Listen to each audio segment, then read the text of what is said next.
Hello, everyone. Just be respectful of your time. We're going to get started here. My name is, welcome to Congresswoman Jacobs Town Hall. My name is Jessica Meyer, and I'm the Deputy Chief of Staff for Congresswoman Jacobs and your moderator for this evening. Before I let the Congresswoman begin the event, I wanted to go over some housekeeping with you all. For tonight, if you would like to ask a question, please use the raise your hand function at the bottom of your Zoom, and I will call on you.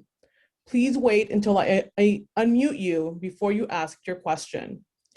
This event is also live on Facebook, so I will be taking questions from them as well.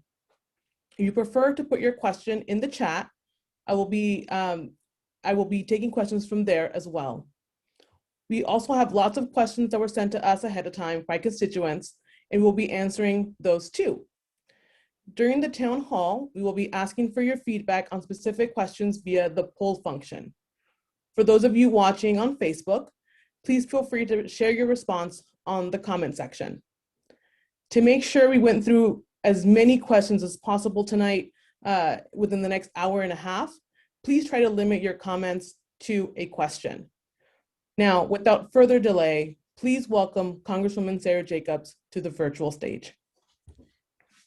Well, thank you so much, Jessica, and thank you everyone for being here tonight. Our office has hosted a number of community events over the past 3 months, but I'm so excited that tonight is our first district-wide town hall, and I'm really looking forward to hearing from all of you about what's on your mind. To start, I want to thank you for the honor of serving you in Congress. I can't say this was the first 3 months I expected, but it has certainly been historic and impactful. And I'm deeply humbled by the faith you all have put in me to represent you through this tumultuous time. I'm proud to serve on the House Foreign Affairs Committee, where I'm focused on rebuilding America's standing in the world and ending our protracted conflicts in the Middle East in a responsible way. I also serve on the House Armed Services Committee, where I'm focused on ensuring our defense budget matches our values, especially focusing on child poverty and child care, and making sure that our service members and their families have the resources and support they need. And I serve as the freshman representative to the House Democratic Steering and Policy Committee, where I help to shape the policy priorities of the Democratic Caucus. It is humbling to serve the community I love in Washington, and I'm so grateful to the team I have built who come to work every single day, ready to serve the people of the 53rd District. I hope you will use us as a resource because it is quite literally our jobs to advocate for you in Washington. If you're having issues with the VA, the IRS, Social Security, or any federal agencies, our office may be able to help, so please reach out.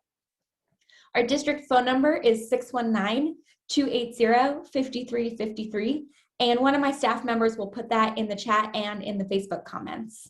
You already met Jessica Meyer, but we have an entire team here in San Diego to serve our district who are on this event.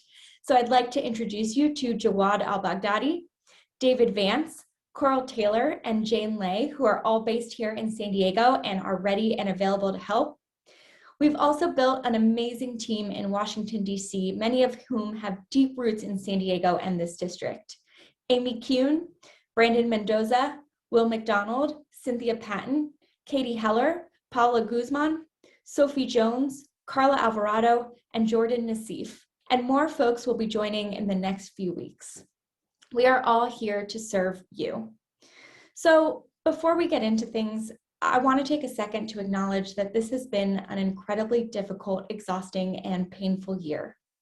So many of us have lost loved ones to this pandemic, and so many more have lost their livelihoods or have struggled to make ends meet.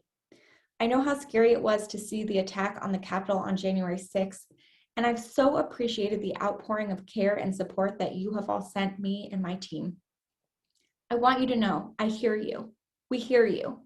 And while from the outside, it often looks like Congress is focused on partisan gridlock, my colleagues and I in the 117th Congress have come in very clear-eyed about the responsibility you have all entrusted us with to get assistance to families, workers, and small businesses and get our country out of this devastating pandemic. Last month, we passed and President Biden signed into law the American Rescue Plan, a $1.9 trillion COVID relief bill that will help our communities and our country build back better. I was so proud to be able to fight on behalf of our community and in my first few months in Congress, helped pass the largest economic stimulus in a generation.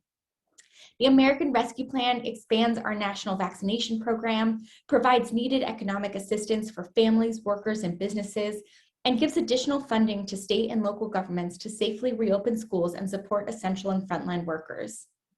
I fought especially hard to ensure that the expanded child tax credit and a $40 billion investment in childcare was included in the final package, provisions that will cut childhood poverty in this country in half and help parents get back to work. Because of this bill, California will receive $27 billion in state fiscal relief and $18.5 billion in local fiscal relief, and more than $15 billion to help our schools safely reopen. 80% of all adults and 81% of all children in the state will receive some form of direct cash assistance. I'm really grateful for President Biden's leadership in making sure vaccines are ready, available, and getting out to the American people. Here in San Diego, anyone over 50 years of age is eligible for a vaccine, and by next week, everyone over 16 will be. When you become eligible, please get vaccinated. It is safe, it is effective, and it is the most important thing you can do to help reopen our economy. So next Tuesday marks my 100th day in office, and in that time, in addition to passing the American Rescue Plan, I have co-sponsored 101 pieces of legislation, 38 of which have strong bipartisan support. 14 of those bills have already passed the House, and just today, Congresswoman Stephanie Bice from Oklahoma and I introduced a bipartisan piece of legislation that prevents contractors from making military families with disabilities pay for upgrades to make their homes ADA accessible. We have passed the American Dream and Promise Act, a bipartisan bill that protects and gives dreamers, many of whom call San Diego home, a pathway to permanent legal status, and the Farm Workforce Modernization Act, a bill to provide stability for agricultural workers who've supported our families and food systems during the pandemic. We've passed Bipartisan Background Checks Act and Enhanced Background Checks Act, two common sense gun violence prevention bills that mandate universal background checks and close dangerous loopholes. We've passed the Equality Act that protects LGBTQ+ Americans from discrimination in the areas of employment, education, credit, housing, jury service, federal funding, and so much more. We passed the George Floyd Justice and Policing Act, a first step in addressing the injustices in our policing system, which were so poignantly laid bare this past summer. And we are just getting started. As we look ahead at what more we need to do to rebuild out of this crisis, my priorities will be to build a care infrastructure that serves our families and children, the people who care for them, and our economy as a whole. So with that, instead of continuing to keep talking, I'd rather hear from all of you. So Jessica, why don't we open it up for some questions? Wonderful. Our first question comes via email, comes from Eric A. And he wrote, thank you for acknowledging our campaign to rename the Andrew Jackson Post Office in the Union Tribune last month. Your spokesperson says that you're looking for genuine community involvement. What does that entail exactly? We already have a petition with 1,300 signatures on it. Is there something specific you're looking for, and how can we do to help? Well, Eric, first, I want to thank you for all of the work and community leadership you have provided to organize around this issue. And I am fully in support of changing the name of the post office. For those of you who don't know, the post office in Rolando is right now named after Andrew Jackson. And so in the coming weeks, I'll be releasing a participatory inclusive community plan with council member Elo Rivera, so that the community members in Rolando are the ones who get to decide what we are renaming it to and who should be honored in that post office. And Eric, I'll be looking forward to working with you on that process.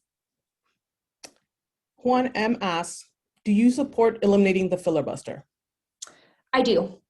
I think that we were sent to Congress to get things done, and that the American people want a government that is effective and able to solve problems and able to deliver results. And I don't think we should let an archaic Senate rule that's not even in the Constitution get in the way of that. And also, I know that there are people who will say that we need the filibuster to maintain bipartisanship and compromise. But actually what we've seen is that the filibuster gets in the way of that because it gives the opposition party a way to just say no without offering an alternative. Rather, having them engage on a bill so that we can get a compromise will be much better served by having a simple majority for most of these issues. And so I'm hopeful that the Senate will do the right thing and that we will eliminate the filibuster so that we can do what we were sent to Washington to do, which is get things done for American families. And we have a question here from Carrie S. Carrie, I will be unmuting you, and then you can ask the Congresswoman your question. Hi, I think you're asking me to unmute, right? Yes, we can hear you, Carrie. Go ahead and ask your question. Okay, yeah, thank you. I was asking the representative whether she was going to co-sponsor the Energy Innovation and Dividend Act, and I understand that today that you have. Yes, I'm proudly co-sponsoring. Thank you so much. We think that this is going to be a way to really get fast action on climate change. So thank you so much for your support on that. Of course, thank you for all of your advocacy and civic engagement. We need community leaders like you to keep pushing us forward on these issues. Great. The next question comes from Luke B. Luke B wants to know, now that the American Rescue Plan is passed, what are the biggest legislative priorities for the rest of 2021? It's a great question, Luke, and I was so happy we were able to pass the American Rescue Plan and get that much needed help out to American families and small businesses. And now we know that we have a lot more work to do. So President Biden has sent to us the American Jobs Plan, which is a big infrastructure package to address our roads and bridges and public transportation, but also things like rural broadband, and what I'm particularly excited about, which is our care infrastructure, making sure that our families are actually getting the support they need in all areas of their life and the life cycle of their care needs, from childcare to elder care to everything in between. The president has also let us know that he really wants us to pass a comprehensive approach to immigration reform in this next year. And then on my committees, I'll be working on childcare, on supporting our military families, on rebuilding America's standing around the world. So we have a lot to do, but I'd say that the infrastructure plan and immigration are probably the top two priorities of President Biden and the House of Representatives. We have our next question from Facebook.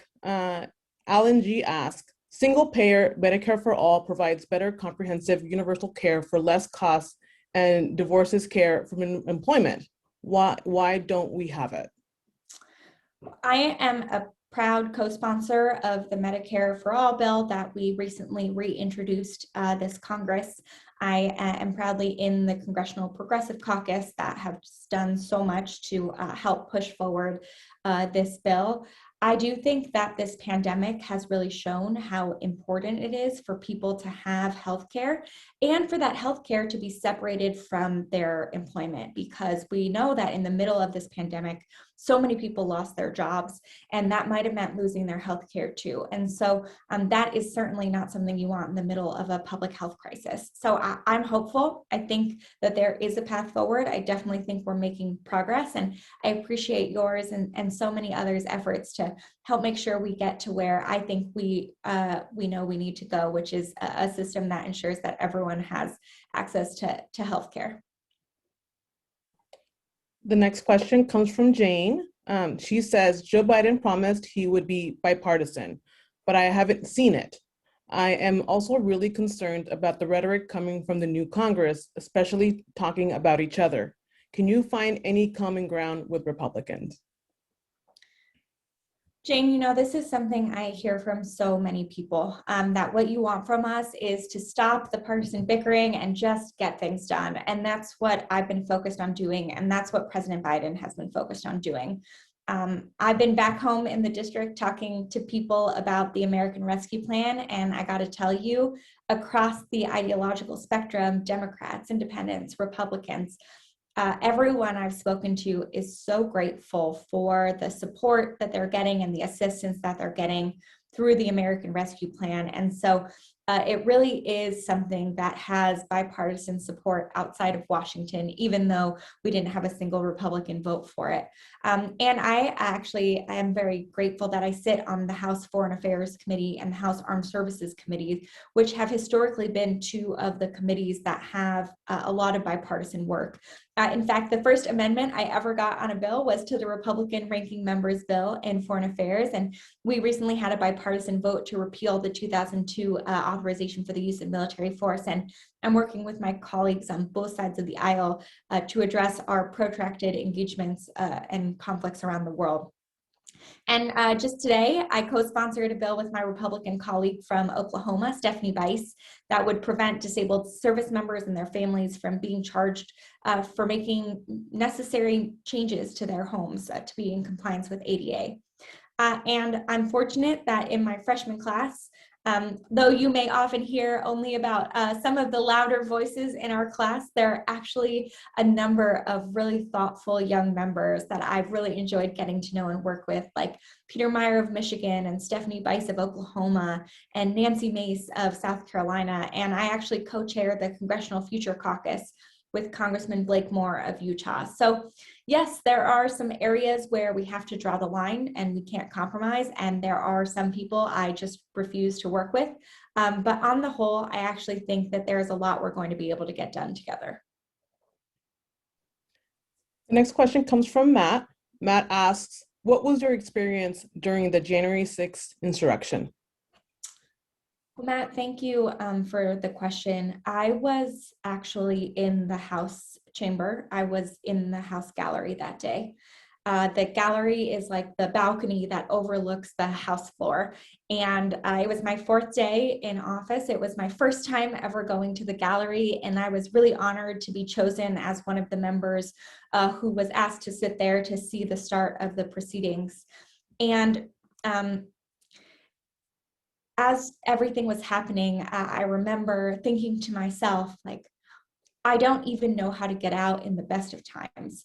How am I supposed to get myself out of this right now? They don't normally have members sitting in the gallery. It's only because of COVID that we were distanced. And so as everything was happening and they were evacuating members from the House floor, we were told to put our evacuation hoods, like gas masks, on, to hide under our seats. At one point, they told us to take our congressional pins off so that we wouldn't be identified. And we could hear a lot of the what was happening outside, heard the gunshot. There's no straight way out of the gallery, so we had to climb over chairs and railings and run through hallways until we finally got to a secure location. And about 5 hours later, I made it back to my office to check on my team, 2 members of which had been hiding in the office for the whole time. And then that evening, I felt really strongly, both for the American people, but also for myself, that I had to go back to the House chamber. And I sat and I watched the rest of the proceedings and voted against the objection. And, you know, we certified Joe Biden to be president. And that was really important for me because I was so new, to not let the House chamber get this scary, connotation in my mind, but to make sure I got back on the horse and I went straight back and we were able to fulfill our constitutional duty. Next question we got via email. To qualify for FEMA Funeral Cost Assistance Program under the CARES Act and the American Rescue Plan, does a death certificate need to list COVID as a cause of death? Well, first of all, I imagine if you're asking this question that it is because you lost a loved one, and I am so sorry. My heart goes out to you and your family. I know that in addition to the grief, it's been so hard to do the normal gatherings and mournings and closure. I know for myself, I'm Jewish, and so in our tradition, we're supposed to gather for 7 nights together around the funeral, and that hasn't been possible because of the pandemic. So I hope that you have found some way to honor the life of your loved one and been able to find some closure and some mourning, even in this difficult circumstance. To get the funeral cost assistance from FEMA, you must have a death certificate that lists COVID as the cause of death. But if you have additional questions or you think you might be eligible but have some issues, please reach out to our office, because we may be able to help you and we may be able to make sure that you're getting access to this if you are eligible. So we have our office information in the chat, and please do reach out and we will see what we can do. Great. The next question comes from the chat. It says, will you be co-sponsoring the Global Health Security Act? I think it's important to note that diseases do not have borders, and without supporting this piece of legislation, the United States will be best equipped to respond to public health threats. I hope you can join me and the Borgen Project on our track to end extreme global poverty, as well as looking out for the well-being of others. Well, thank you for the question. And, you know, I used to work at UNICEF, and so I think that these issues are incredibly important, and I will definitely be supporting and co-sponsoring this and working with my colleagues to make sure that we're getting UNICEF and other agencies that are doing the important work of getting vaccines out to other countries and making sure that we are strengthening the architecture and infrastructure of our global health systems that we know have been very stressed by this past year, to make sure that we are better prepared for the kinds of health security threats that we know are only going to continue. We are almost at the 30-minute mark here, and I want to make sure that folks who joined us a little late in the conversation here know how to ask questions. So bear with me. I will read a portion that I read earlier this evening for the rest of you who just joined us. For tonight, if you would like to ask a question, please use the raise hand function at the bottom of your Zoom. I will then call on you. Please wait until I unmute you to begin asking your question. If you prefer to put it in the chat, we will be getting questions from there as well as Facebook. During the town hall, we will be asking for your feedback on specific questions via the poll function. For those of you watching on Facebook, please feel free to add your response in the comment section. Congresswoman, the next question I have here for you is, do you think that being a younger member of Congress is helpful to you as a lawmaker? I think so. I think so for a variety of reasons. One is that I think it brings a unique perspective to conversations, you know, especially as we're doing so much on social media and over the internet. Having grown up with digital technologies, I think I have an important perspective on what kinds of protections we need to put in place so that we can use this safely and effectively for all of our community. I also think it brings a different sense of urgency to some of the issues. You know, when I think about climate change or think about the global economy, I will be living with the consequences of these decisions longer than many of my colleagues. And so I have a different time horizon for how I'm thinking about this and the urgency that we need to address them with. And I also think it's enabled me to work on with a number of my colleagues who are also young across the ideological spectrum, because there are so many issues that uniquely impact our generation that aren't super politicized, aren't super partisan, and we can work together on those and build up that trust and that relationship and find that bipartisan common ground on these issues. Now, that's not to say there aren't some hard parts. I still get confused for staff fairly regularly. I don't mind. Staff is great. In many ways, staff runs Capitol Hill. But you know, there are often times when I'm not treated with the same kind of respect or the same deference that some of my other colleagues get, that I have to prove that my position is as worthy as some others. But you know, on the whole, I think bringing a different perspective is really important, and I'm so grateful that you all elected me to be this voice for a new generation of leaders. Great. We have another question from Cynthia M. Cynthia, I'm going to ask to unmute you, and then you could ask the Congresswoman your question. I was just wondering why legislators in general don't have more virtual town halls. I think it's really important at this time to stay connected to your constituents, and being that you're new and that you're young, and I'm glad that, congratulations, I voted for you. And I think it's important though, to stay connected to your constituents, even if it's via Zoom. What I've noticed, I actually volunteer for an organization. It's a nonpartisan. It's called Indivisible. It was a town hall project. However, I've noticed in researching, doing my volunteer research, a lot of them just have it just to have it, but they don't engage. And I think it's important to not to so much to be all in Twitter or making posts, but to periodically have these, just like this, like what you're doing now is great. Have more frequent connections like this particular medium, Zoom, because I've in trying to contact other legislators, they post a lot of nothing. They do a lot of talking, but they're not really talking about the bills that they're sponsoring or what, you know, their constituents voted for. I think it's really important that as a young legislator to do these more often. It's beneficial to you, I think. Thank you. That was basically it. And the other thing, one more thing, like the use of Facebook, for instance.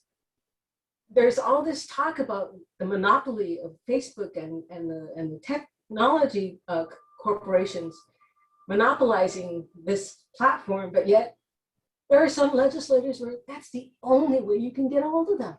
You can't, if you call them, oh, please refer to my Facebook. Oh, please refer to my Twitter. It shouldn't be that way.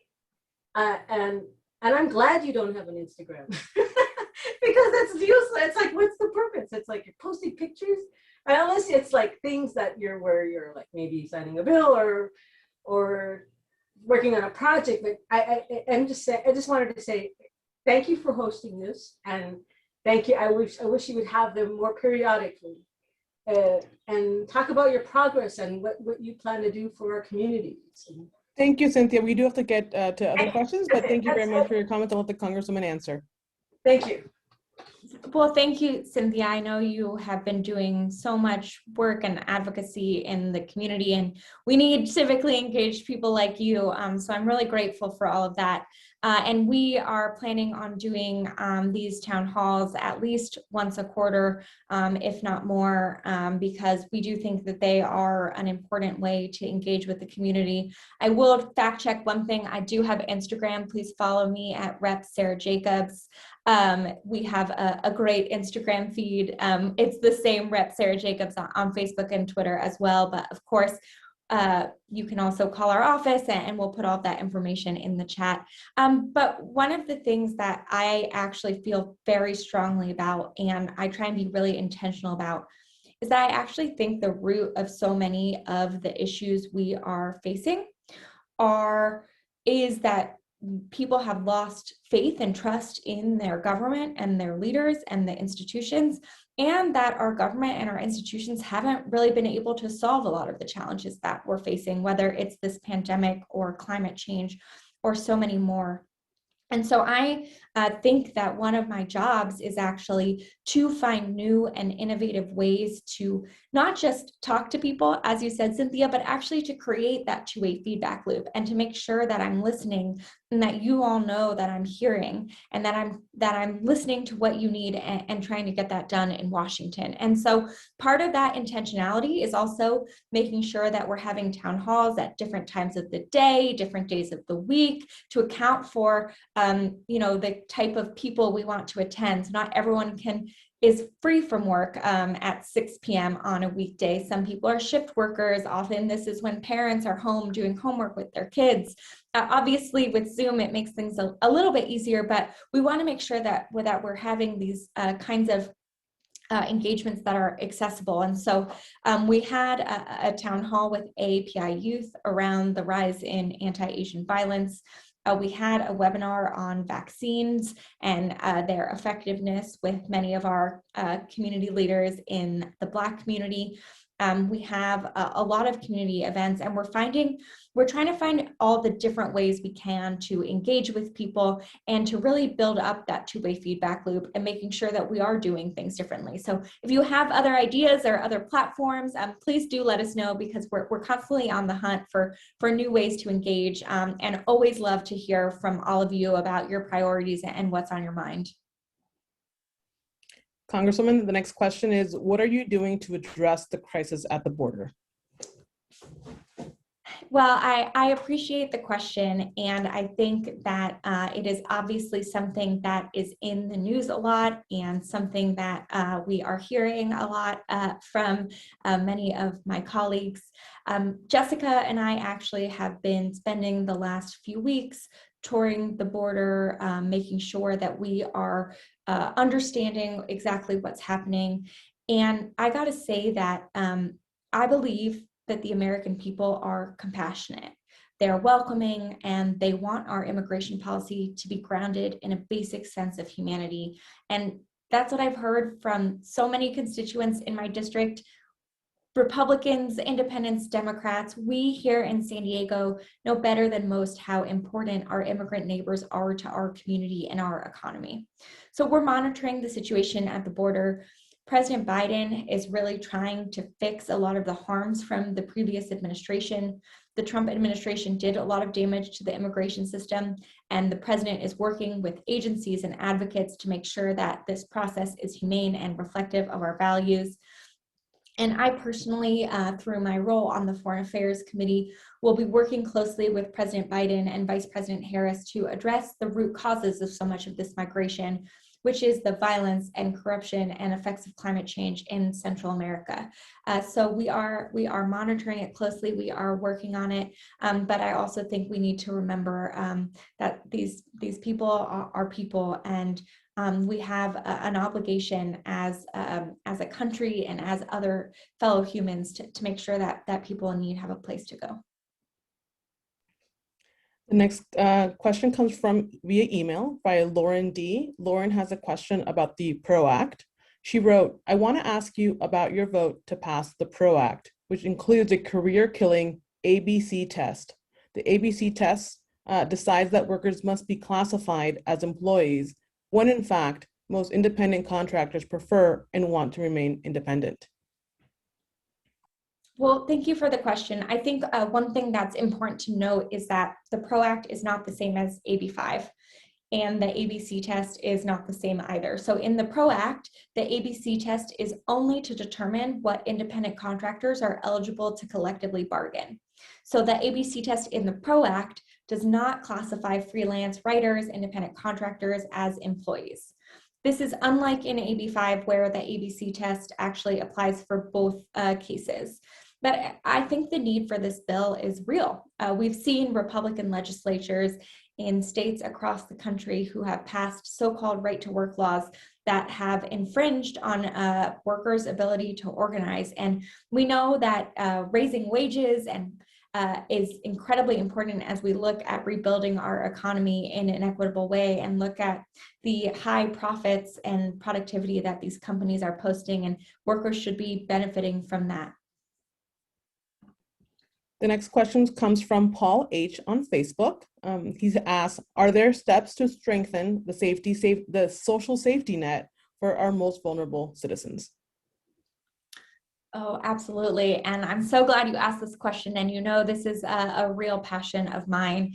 Prior to coming to Congress, I founded an initiative to address childhood poverty here in San Diego. And I think there's a lot more that we need to do to strengthen the social safety net. I think that the expansion of the child tax credit in the American Rescue Plan is a good start. But right now it's only for 1 year. So we're going to have to push hard to make sure that we get that to be a permanent part of our social safety net.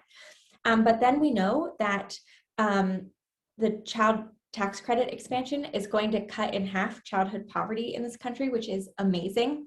but then we still have another half that we have to address. And so I'm spending a lot of time with my team trying to think through what that next piece is, what more we're going to need to do beyond making sure the child tax credit becomes permanent.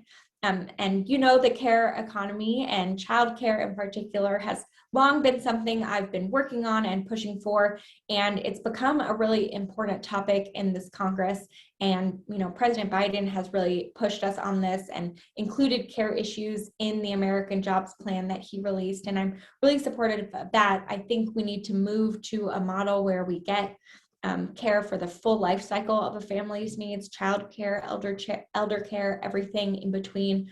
And then think we need to think about the way we give assistance and have a social safety net, because right now it's really a burden on the families to try and find all the different programs that they're eligible for. There's a really high, what we nerds call administrative burden that we place on families experiencing poverty to get the assistance that they need and that they're eligible for. And so I think that there's a lot we can do to reimagine the way we do this so that we're not just giving direct assistance, but we're also giving agency and autonomy and empowerment as we're doing that. Our next question is from Emma. Emma, I'm going to ask to unmute and then you can ask your question. Thank you, and thank you, Congresswoman Jacobs, for working to repeal the 2002 AUMF. That's really important, and I really appreciate that very much. So thank you so much for doing that. And then looking at like the military budget, there was a piece published in the New York Times yesterday, an opinion piece on how we could maybe decrease the military budget, places we could cut. And when you talk about supporting military families and children, I wonder if that money could be directed more towards those causes. So I'm wondering, what's your take on ways to reduce or move around the military budget? Yeah, absolutely, Emma. Thank you for your question and for being here. I think we have a real opportunity right now to rebalance our defense budget and make sure that it is representative of our values. You know, even before COVID-19, and despite the very large military budget that we have here in San Diego County alone, we had about 39,000 members of military families who had to go to the food bank every single month.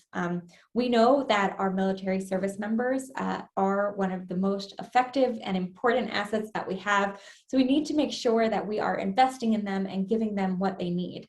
And I think that it is important that we also think about what kind of defense and what kind of national security we're going to need for the world we're living in and the world we're going to live in the future.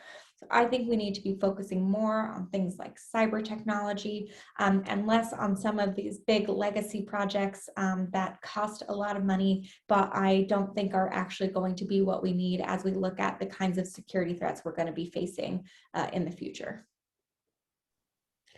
Congressman, we're actually going to go to our poll question. So audience, you will see the question pop up on the screen in a few seconds here. And please, these are anonymous, so feel free to answer the question. There it is. I'm going to read the two questions just out loud for everyone. Have you received a COVID vaccine? You can answer yes, I've received my first dose. Yes, I'm fully vaccinated. No, I have not yet got my vaccine. Number two is, have you received your American Rescue Plan stimulus check? Either yes or no. And then again, reminder for the folks on Facebook, you can feel free to put in your comments on the comment section about these two questions.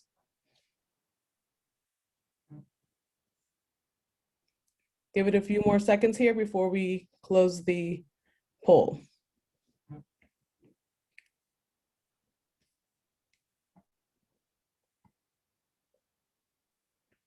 Right. Almost there. A few more folks. All right, I think we're going to end the poll now. Great. Our next question, let me get rid of this, comes from via email. How will you ensure that the American Jobs Act is not watered down by the more moderate members of the party? This is a time to go big, not small. I totally agree with you. As a millennial who came of age in the midst of the 2008 economic crisis, I think the biggest lesson from that is that we need a stimulus package that is as big as the crisis that we're facing, or else we're going to have a sluggish recovery where we have really high levels of unemployment for much longer than we need to. And I'm hopeful and I'm feeling optimistic because both President Biden and his team of economic advisors and members of the Federal Reserve seem to have also learned that lesson and are pushing us to make sure that we are creating the kind of plan that will actually get us out of this crisis. And I think that that we have reason to be hopeful because despite some of the negotiations we had to have with the Senate and not necessarily getting everything we wanted in it, the American Rescue Plan was still an incredibly strong and hugely impactful piece of legislation. And I think we'll be able to do the same thing with the American Jobs Act. But I'm going to be pushing to make sure we're making the kinds of big investments I think we need to make, both in the physical infrastructure and the social infrastructure, because I really do think it's the most important thing we can do, both for rebuilding our economy, but also, frankly, for our national security as we're looking at the kinds of challenges we're now going to be facing around the world. We have another question from Francine on the chat here. The question is, would you consider sponsoring that election mailers could be no bigger than a postcard? If not a postcard, something to help kill less trees? It's a really interesting question, and I know something that comes up a lot. I think our focus in the House right now is working with the Senate to get HR 1 or S1, the For the People Act, through and made into law. I think that is one of the most important things we can do to fix our democracy, along with the companion HR 4, the John Lewis Voting Rights Act that we're currently working on in the House. But what HR 1 will do is it creates a variety of ways to have small dollar funding, and to elevate that small dollar funding creates more rules and more transparency, especially around social media and other forms of political communication. It mandates independent redistricting commissions, which we know is really important with this year being a redistricting year. And something that's top of mind for a lot of House members. And so, I'm really focused on HR 1 and the important proposals in that, and working with my colleagues in the Senate to try and turn that into law. To follow up on voting suppression, we have a question from Facebook from Donna. She asks, voter suppression laws are moving through some states. While respecting the state's role, what can Democrats do to ensure that voters nationwide can vote safely and that the voting rights we enjoy are protected? Well, make sure that HR 1 turns into law, and that the Senate passes it or at least keeps the most important provisions in it.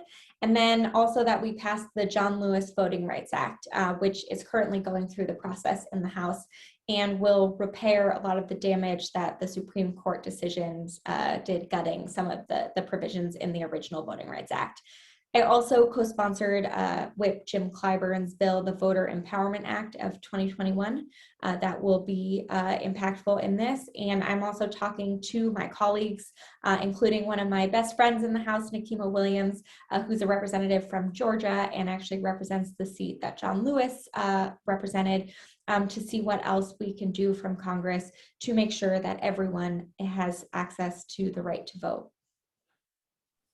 Great. We have a question from Christopher C. Christopher, I will ask to unmute you, then you can ask the Congresswoman your question.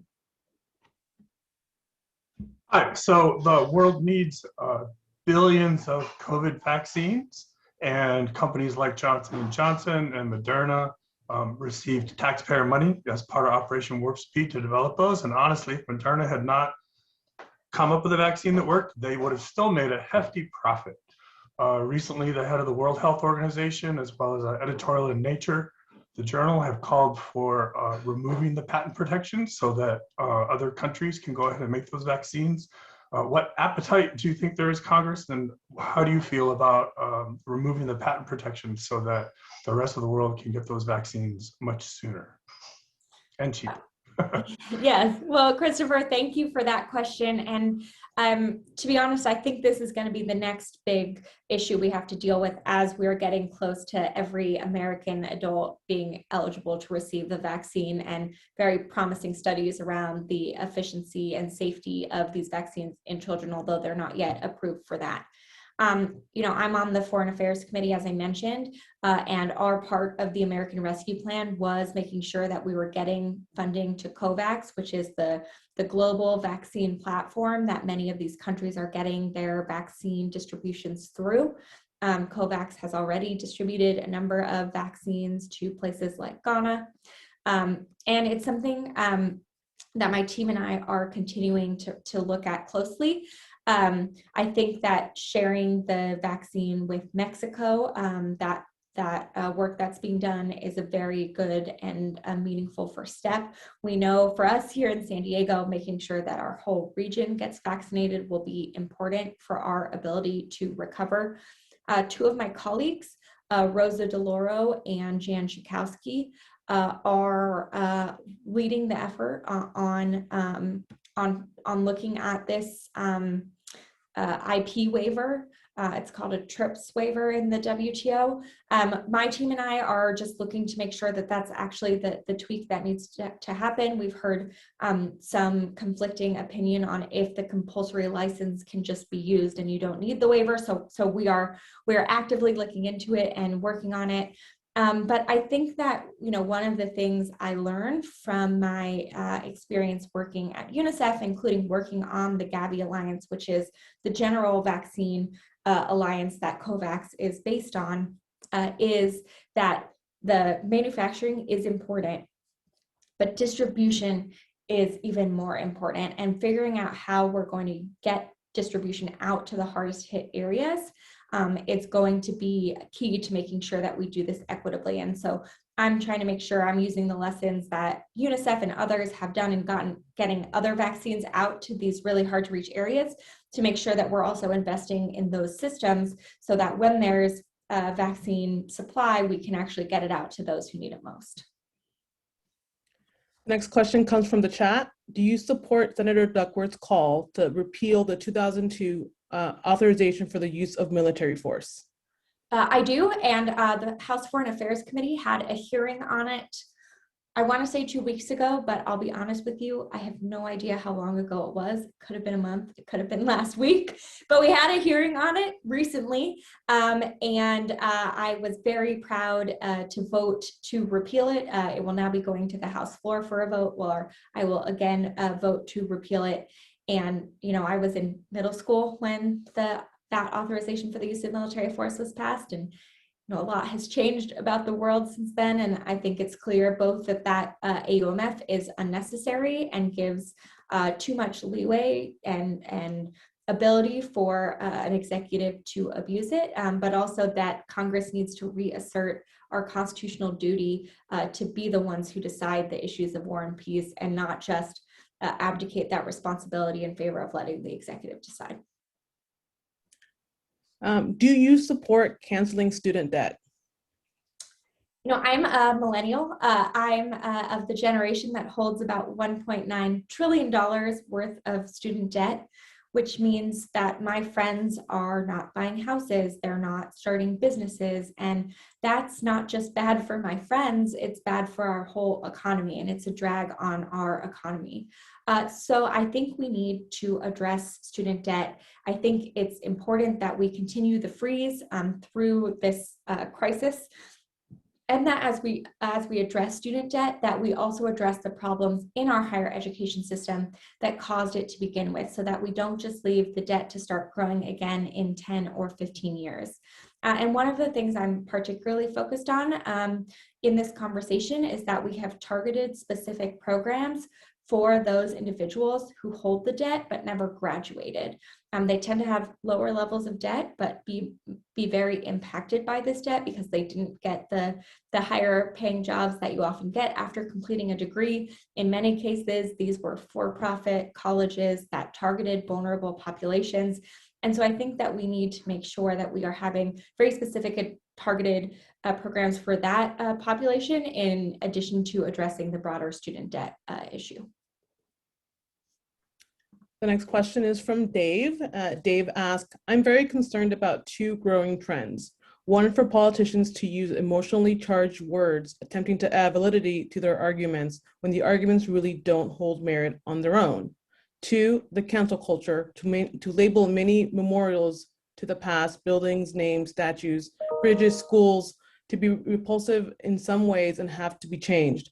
One example in San Francisco school board taking many hours of deliberation while on taxpayer salaries to vote on changing school names while they spent no time at all planning for children suffering from distance learning to return to school. Do you agree with these two issues or problems? Well, I appreciate the question, and I have heard from many people that they don't like the name calling and what they see of the culture and the politics in Washington, D.C. And I have to tell you, I know that some of the louder voices often get the headlines, but there are so many of us in Congress who know that we were sent there to deliver for the American people and are finding ways to work together and to get things done and to make sure that we are building and collaborating on the kinds of culture and what we were sent there to do. And I take very seriously the idea that I would rather have you trust me than have you think that I agree with you on every issue. I think that we should be able to debate issues and that I'm going to listen to you and respect you, and that it's okay if on the other side we don't necessarily agree, but I'm honest with you about where I stand and why I stand there. And so that's how I have taken this approach, and that's what I try and continue doing with all of you, my constituents, and that's what I'll continue doing. In terms of cancel culture, I think I have a different perspective on this, both as a young person and as a Jewish woman, because actually today is the day of remembrance, Yom HaShoah, of the 6 million Jews and countless others who were killed in the Holocaust. And as I think about the Holocaust and how I would feel as a Jewish woman walking around Berlin, Germany, if there was a statue honoring all the good that, someone like Adolf Hitler did for Germany, like that would, I think, be very disconcerting and difficult for me to see. But it doesn't mean that in Germany they don't have monuments and commemorations to what happened. They're not hiding or canceling their history. They're just making sure that they're commemorating the people whose lives were lost, the people who showed heroic efforts in that time. Taking that experience that I have, I think it does make sense that as we're thinking about how we talk about our history in America, we need to be able to see both the gory and the glory of it. But right now, we often talk about it and we often teach it from one very narrow perspective, from one very narrow historical lens. And so I think broadening that lens, having us really understand the full nuance of our history and then decide how to move forward with a common narrative and what we think is the right things to honor and memorialize, not forgetting our history, not getting rid of our history, but being intentional about how we commemorate and how we memorialize things, I think is an important way for us to be able to move forward. My background is in working in conflict at the UN and the State Department. And I have to tell you, I've been in communities and societies that have been torn apart, have done horrible things to each other. And the only way they've been able to come together and move forward is by having an honest reckoning about what happened and everyone's role in it. And we haven't done that on the history of white supremacy and racism in this country. And I think that that is necessary to do so that we can move forward as a country and we can build the country and society that we all want to live in together. Mariana asks in the chat, what were some of your main goals coming into this session of Congress?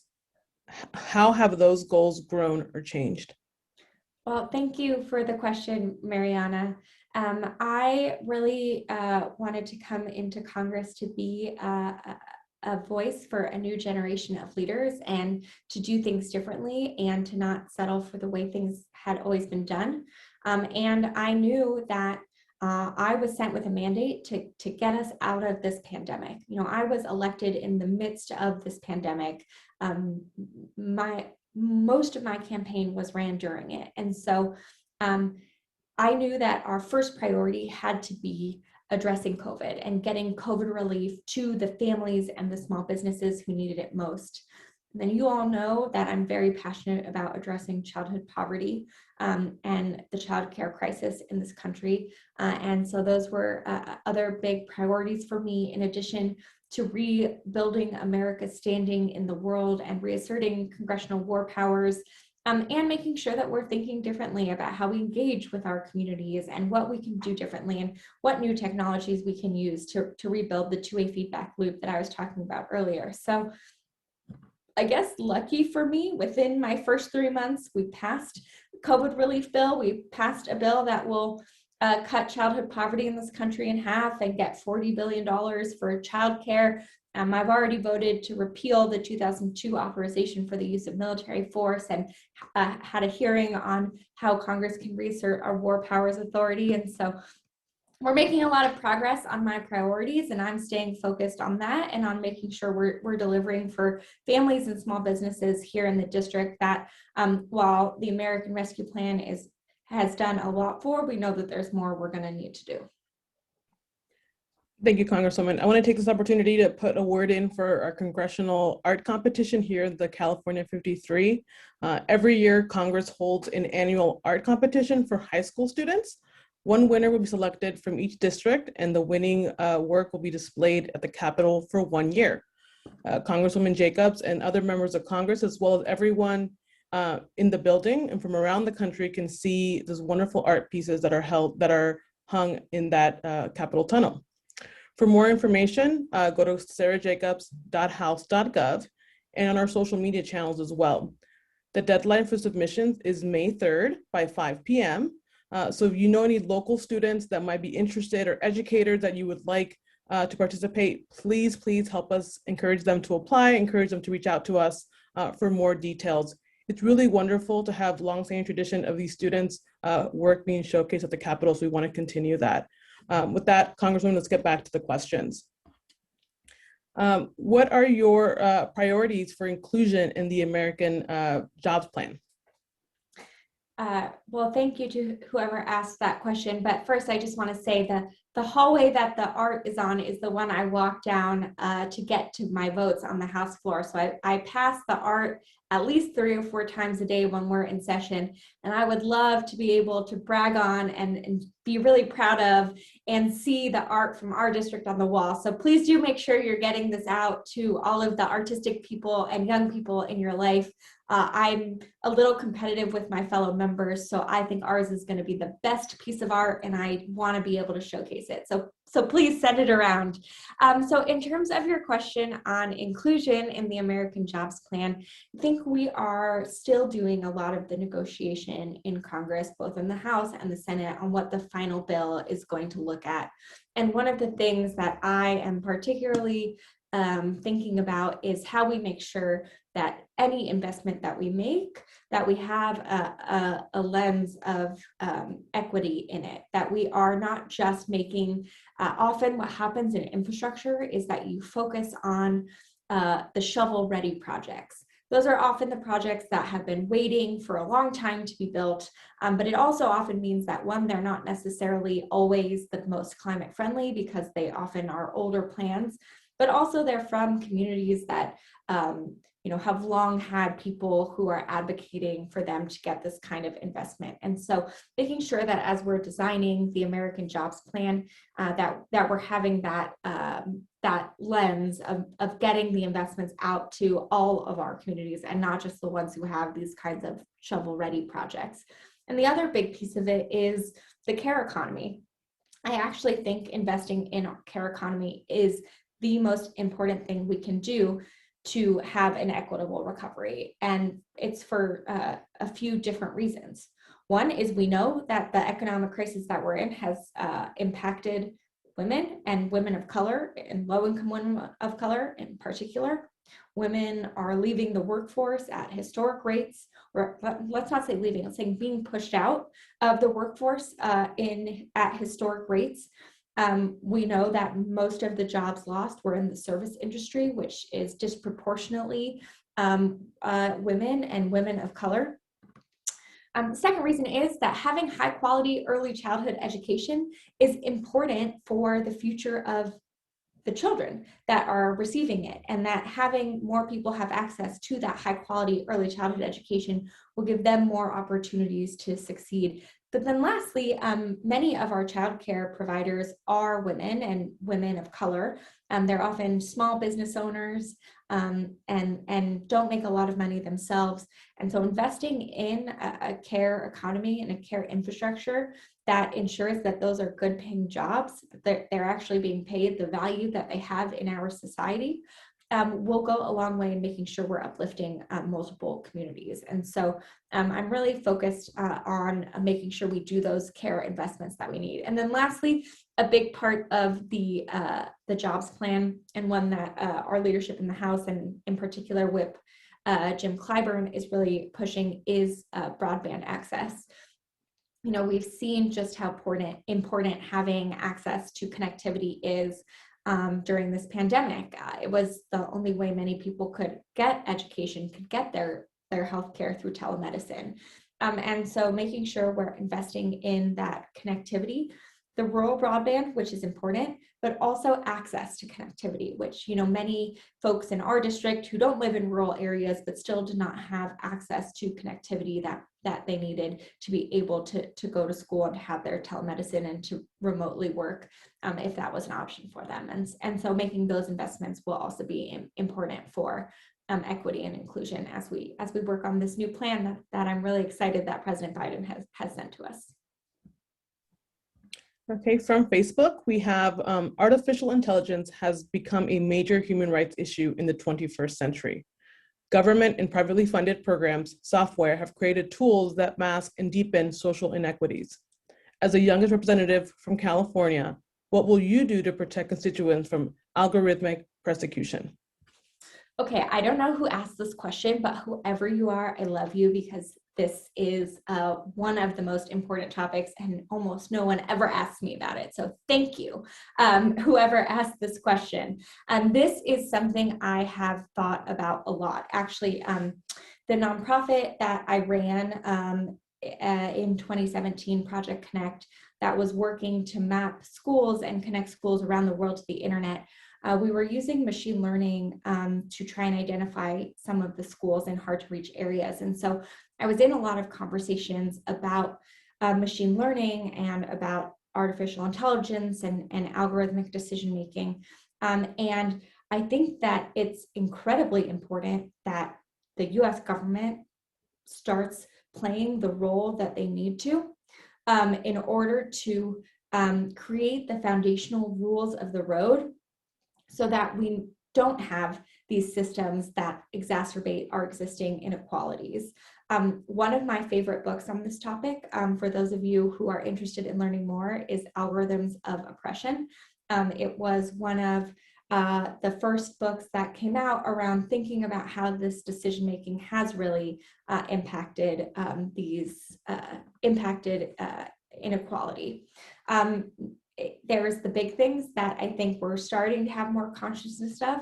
And then there's the smaller things, like if you type in certain things in Google, the autofill often is very playing into divisiveness and playing into stereotypes and teaching young people who are Googling a certain way to think about themselves and their identity.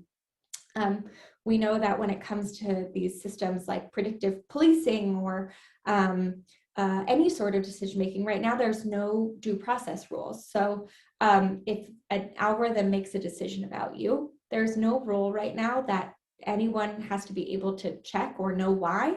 And there's no rule on who is responsible for that decision and how you can appeal it and get it changed. So there is so much we need to do to fix the data that's going into these systems, to fix the systems themselves and what they're optimizing for, and then to make sure that we have the correct protections on the other side. We know these are going to be hugely impactful on the future of our society. And I think that it's going to be really important for us in the government to put in place those foundational rules so that we are using these tools to build the society that we want instead of these tools being used to exacerbate our existing unequal system. Congresswoman, what do you think about President Biden's executive order on gun control?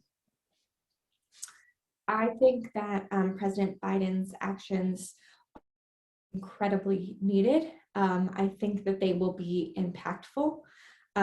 We saw just today another mass shooting horrifically in Texas.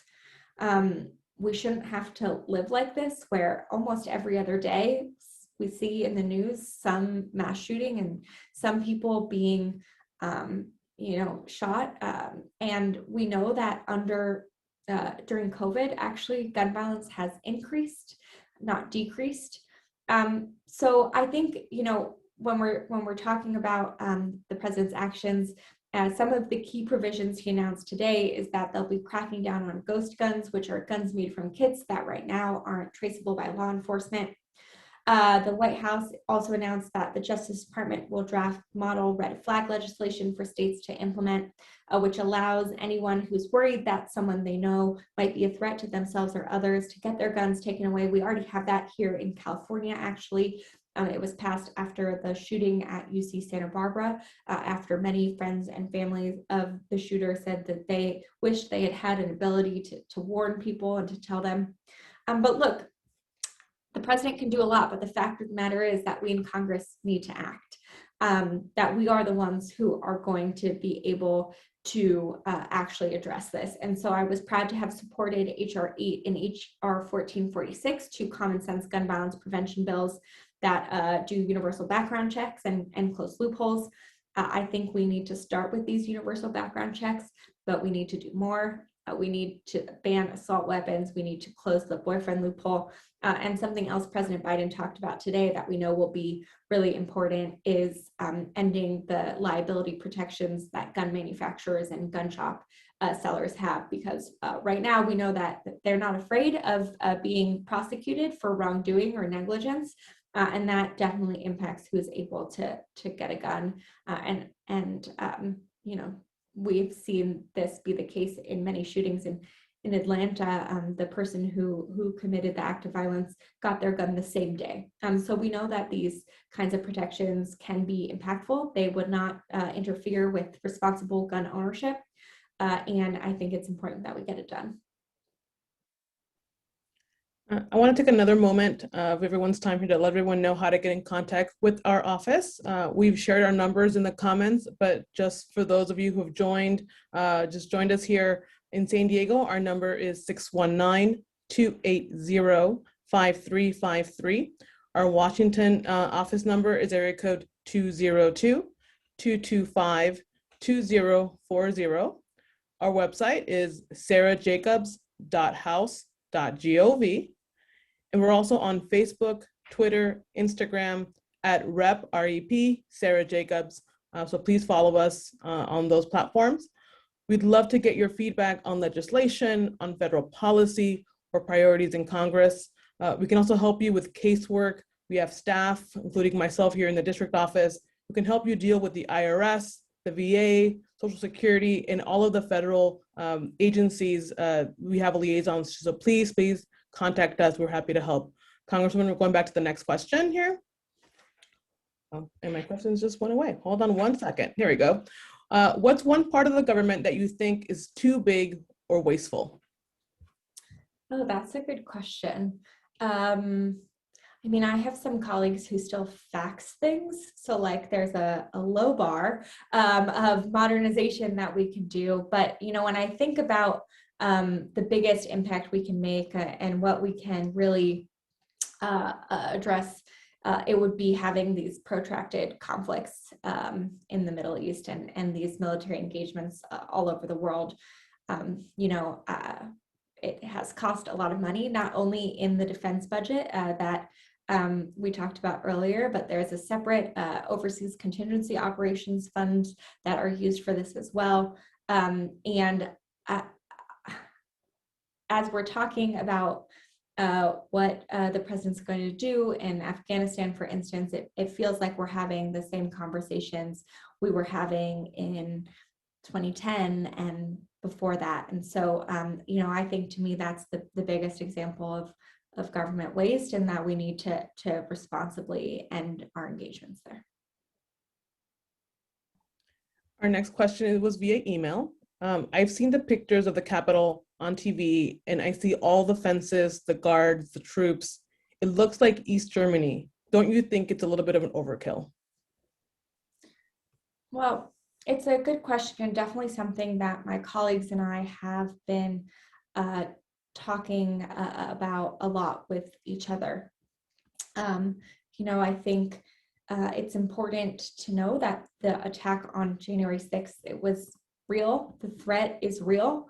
And especially in the days and weeks right after January 6th, there was continued threats being made and credible reasons why they believed it was important to have that architecture in place. And I think that just this last week with the attack we saw at the Capitol gate that killed one Capitol police officer, we know that threat is not gone. However, I don't think we can do our jobs well as members of Congress if we're afraid of our constituents and if we can't engage with people. It is the people's house, after all. We are there to represent you. And so I think we need to take the precautions and put in place the protections we need to keep us safe and to take our security and safety. And to be honest, it's not just ours, it's our staff, it's the people who work in the Capitol to keep them safe. But we also need to know that the real way to do that is by making sure that the FBI and other agencies are taking the threat of domestic terrorism from white supremacist groups very seriously, that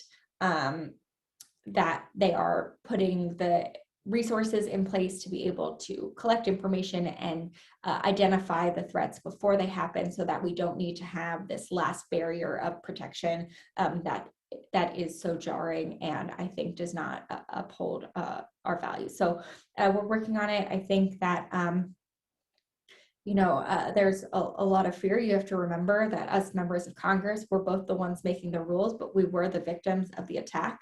And a lot of my colleagues and I are still dealing with the effects of the trauma that we experienced.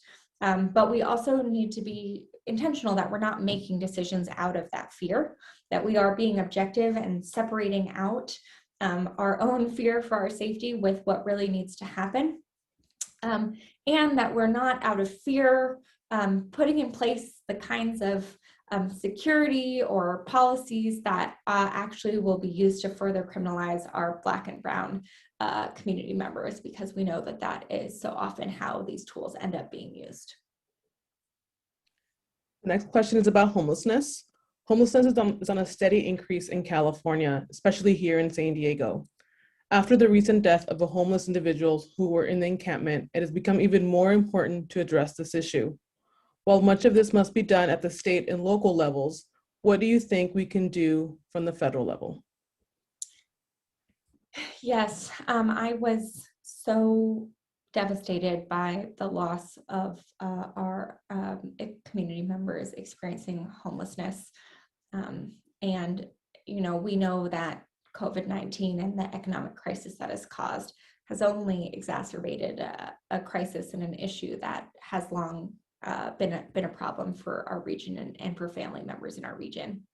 The American Rescue Plan has funding for rental assistance, for some other protections and assistance that I think will hopefully help some families be able to stay in their homes when these eviction moratoriums end up being lifted. I think we need to continue them for longer.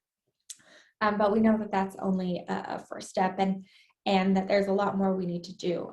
From Congress, what we can do is, one, make sure we're addressing veteran homelessness, because we know that, especially here in San Diego, that is a large community of the people who are experiencing homelessness and living unsheltered.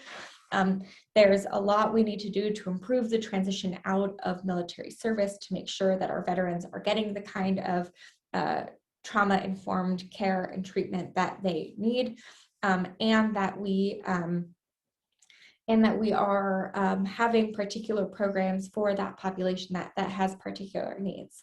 I also think actually the American Jobs Act will be really impactful, because a part of the infrastructure is actually building more housing that's affordable and making sure that we're investing in the supply of more housing units. You know, we know here in San Diego, I think just last week they put out a study that showed that we were the biggest increase in home prices of any major metro area in the United States.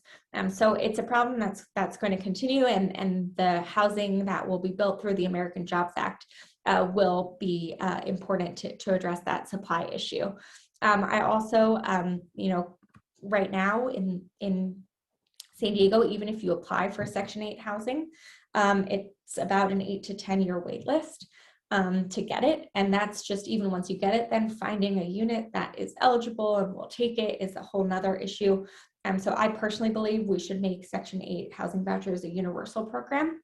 That's something that President Biden has talked about a decent amount when he was campaigning. And I'm hopeful that once we do that, it will also increase the supply of people who take Section 8 housing vouchers, because they know that there'll be a guaranteed income source from the federal government that they can count on. And so it will make sense for them to invest in building and maintaining those units. There's a question in the chat by Eric, who's following up on a change.org. Eric, I'll take the liberty of answering that question for the Congresswoman here. Based on House ethics rules, no member can they can't open an account on change.org. It's considered an advocacy issue, and so it would create a House ethics violation for us. So unfortunately, we cannot put one up, but constituents are more than welcome to email us directly through the Congressman's website or send us letters. We also do have a fax machine, so you can also fax us if you'd like, or just let us know on our social media channels how you feel about particular issues. But unfortunately, we can't or not allowed to open a change.org account. So moving on to the next question here. Do you support DC statehood? I do. And I'm an original co-sponsor of the DC statehood bill that next week will be getting a hearing in the House Oversight Committee.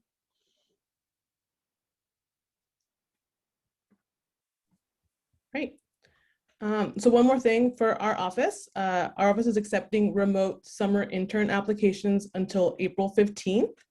Anyone and everyone who's interested is encouraged to apply. We want to create opportunities for students in our community.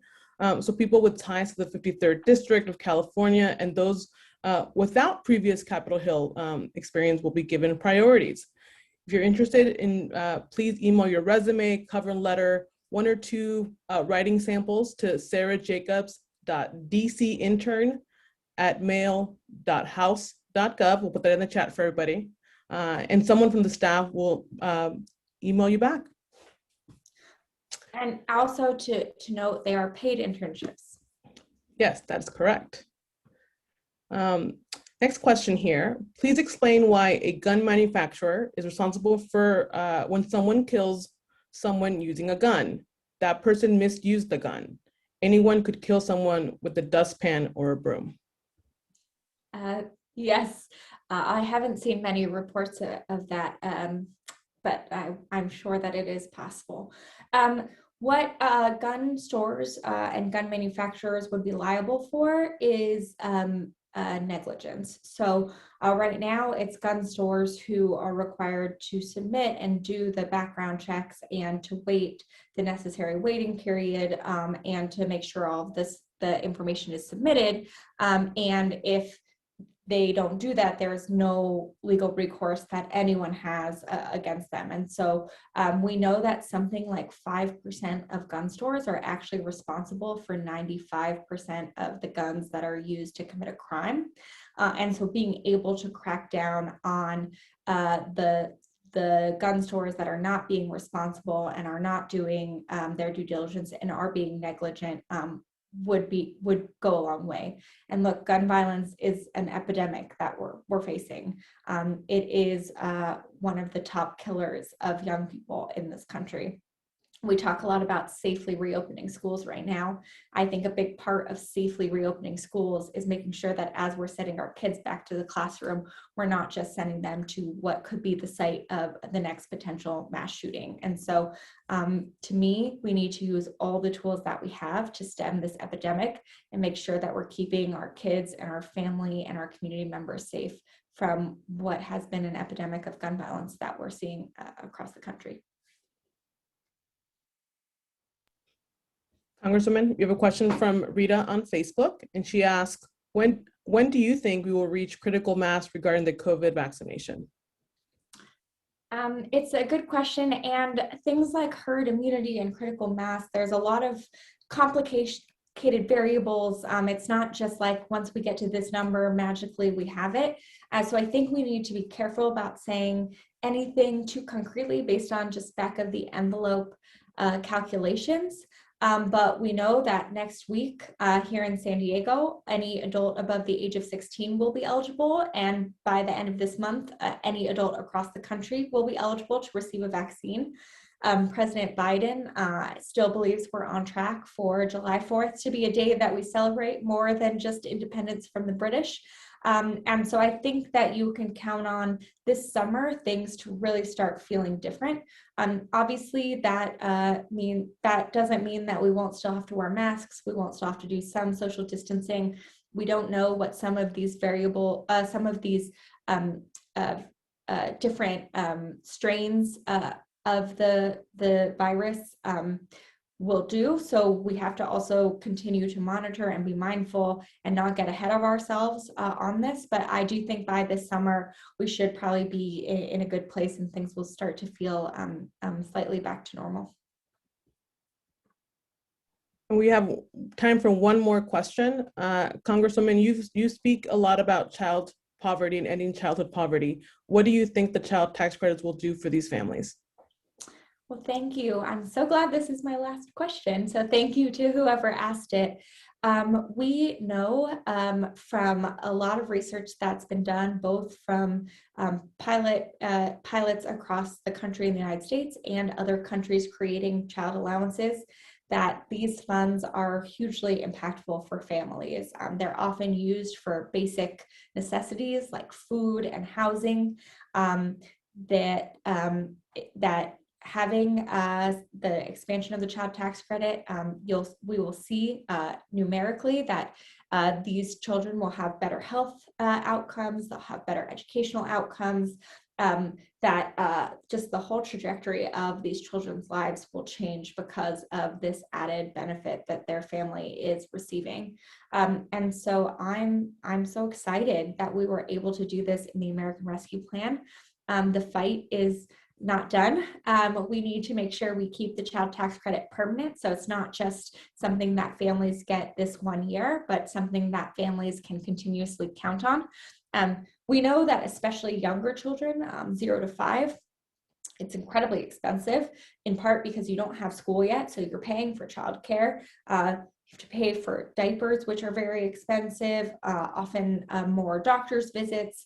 And that it's often when people are younger, and so they're earlier in their careers and making less money. And so specifically having the added benefit for younger children, the additional $600, I think will be really, really helpful for these children and these families. And we know that the first 5 years are when so much of the brain development is happening. But I'm also really focused on what we'll do next. Because we have to get the child tax credit to be permanent.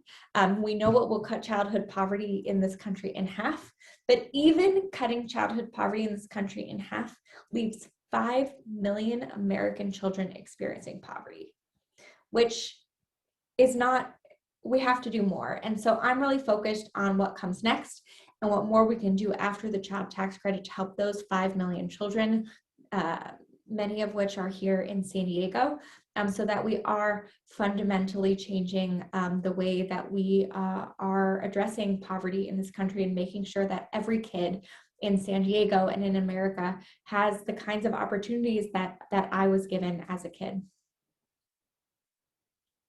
Well, thank you, Congresswoman. Those were all of our questions for tonight. Would you like to give some closing remarks? Well, thank you all so much for joining me. You know I'm a policy nerd, so getting to spend an hour and a half answering your policy questions is like my favorite part of the day and the week. And I love being able to hear from all of you what's on your mind. I will just reiterate what Jessica has been saying. Please do reach out to our office. We want to be able to help you. We want to hear what you're thinking about. We want to know what else you need to be able to make it through this difficult time. We'll put our information in the chat and in the Facebook one more time. And I just want to say again that I'm so humbled and honored that you have entrusted me to represent you in Washington. It is a duty that I don't take lightly. It is what I wake up and go to sleep thinking about every single day, how we can serve you and how we can serve you better. And I'm just so grateful that you have put your trust in me. So thank you again. I hope this is the first of many times we get to have conversations like this. We'll continue doing these and other events to engage with you all. And I hope you all have a great rest of your evening. Thank you.